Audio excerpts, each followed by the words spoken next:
they would immediately latch onto you. Osama bin Laden was killed because of, some kind of communication. Is it possible? I mean, because if you look at it, okay, the mobile phone is obviously going to use a network.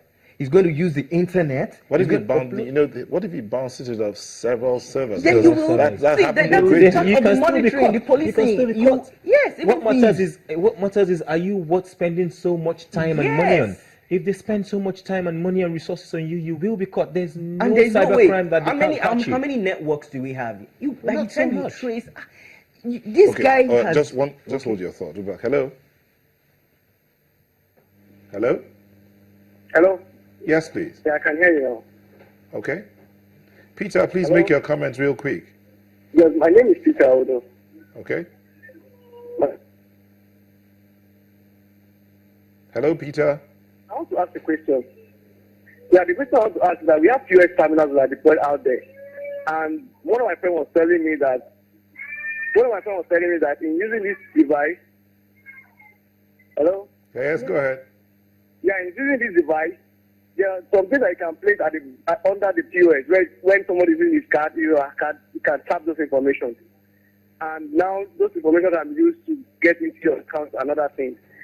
But we have not got to that stage in Nigeria. So I want to ask the question, is there anything that NIS is doing or any of these government to regulate that industry for that area? Thank you. Okay, before you respond, Peter, I'm sorry to inform you that you think we're not there in Nigeria yet. Well, it happened to me. So it is very much in Nigeria. It even happened in front of me, I had like a consultancy office somewhere in Surrey, and it was just opposite the bank, and we had built quite some relationship with the staff of the bank and the security, because many times when we don't have enough parking space, I would park there, so I knew all of the security officials. So this evening they came to call me, saying they found something strange underneath the ATM, just beside where they put the card in. And then when they pulled it out, it was just a card reader.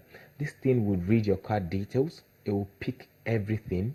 And then there are two or more ways they can use those details.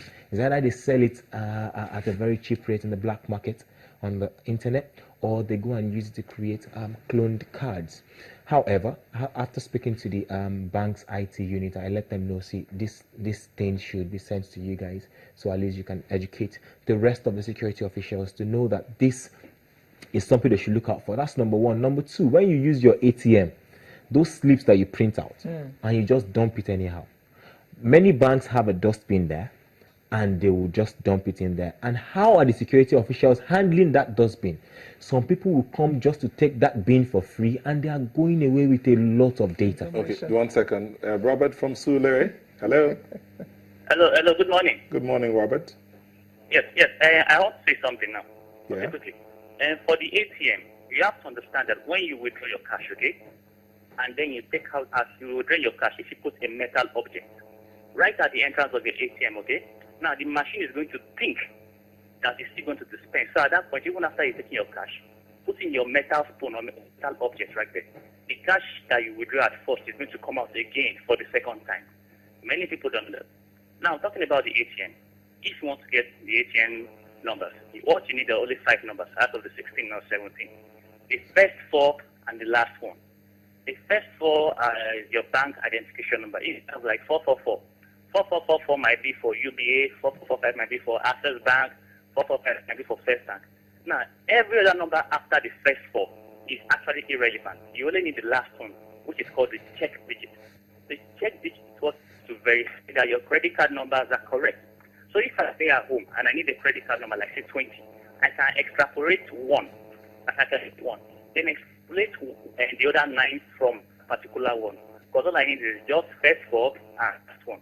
I can actually continue doing the last one until I get 9. How do I know those credit card numbers that are extrapolated are correct? All I have to do is call a Peter long. It's a mathematical expression. All I need to do is to multiply those numbers by 3. Now the trick today is this. If you multiply 9 by 3, what you get is 27, right? Now that 27, add 2 and 7 together, what you get again is 9. Type of number, if you multiply it by any positive integer, and the answer you get, multiply together, you get 9. 9 times 4. 9 times 4 is 36.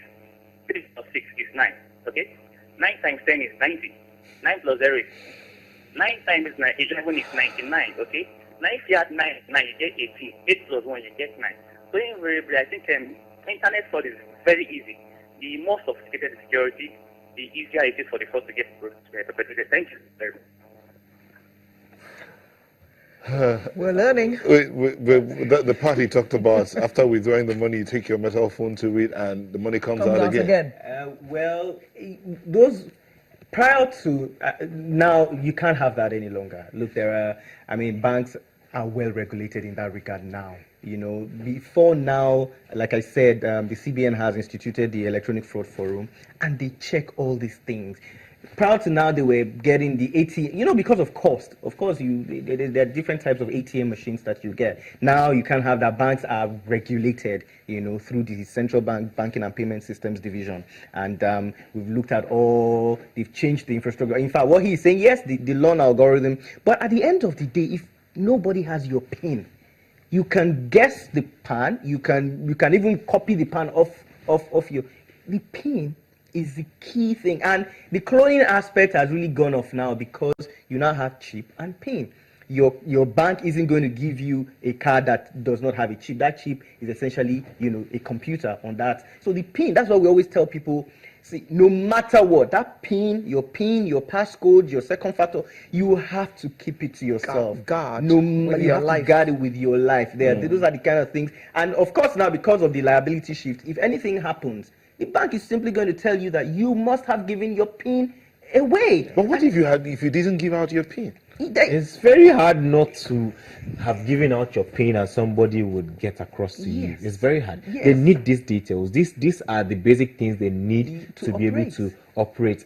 If you didn't give your PIN or anything to anyone, the only other way it can happen is if it happens in-house in the bank. Mr. Adesanya, listen to this. I had my ATM card with me. Okay. Somebody was able to purchase an airline ticket using my card. Okay. It happened the first time. I went to the bank. That card was cancelled. I was issued with a brand new card. I got the card in the morning. I traveled abroad that night. I was away in the US when I got an alert. Another ticket, airline ticket, had been purchased with my new ATM card that was with me in the US, which I had never used. Okay. Like I said, right now, I don't know how, but because now May I just ask one question quickly? Yes. You possibly used the same PIN again, did you? Did I use the same That's thing? very possible. If you use the same PIN again, then it's very easy. and then for you them can to always just- take out. Yeah, but if it's a new card. Yes, yeah. getting those details are even easier than getting the PIN. See, the truth is, Well, somehow. I'll have you, excuse me, let me okay. just finish my. I'll have Okay. you know that after my letter to the bank, complaints and everything, my money was surreptitiously paid back into my account with no further discussion. Francis from Abuja, please straight to the point. Hello. Hello. Yes, Francis. Good day. Good day. Yeah. I just want to ask you. Yeah. I'm using an Android tablet, and I bought a SIM card, which, but when I installed the SIM card, it just suddenly showed me that enter your privacy password, which the password I put inside was alphabetic, which is showing me in America. So I don't know what do you think exactly. Can you come again with your question? Yeah, I said I'm using an Android. Yes. Yeah, so I in fact I secure it, but unfortunately I bought SIM card which I wanted to install the SIM in. All of a sudden it changed the phone system. It's showing me that I should enter the password, which the password I entered is supposed to be alphabetic, but it's showing in America. So I don't know what's the problem. Well, perhaps his phone has been compromised. Look, the truth is, there are all sorts that can go on. You can't, even in your case, for instance, let me come to your case. you can't take out internal, collusion here and there. That's You what I can't- suspected. It's fraud. That's why I said at the beginning, there is a difference between cyber security when someone actually hacks you, and electronic fraud. Electronic fraud, there is internal, there is external. There are all sorts of things that could have gone wrong. With that, maybe someone who has issued it to you would notice that you've not changed the pin, and that you can't really rule that out. Secondly, look, when you travel out of the country now. CBN has said that within Nigeria, it should be chip and pin. However, because in the US,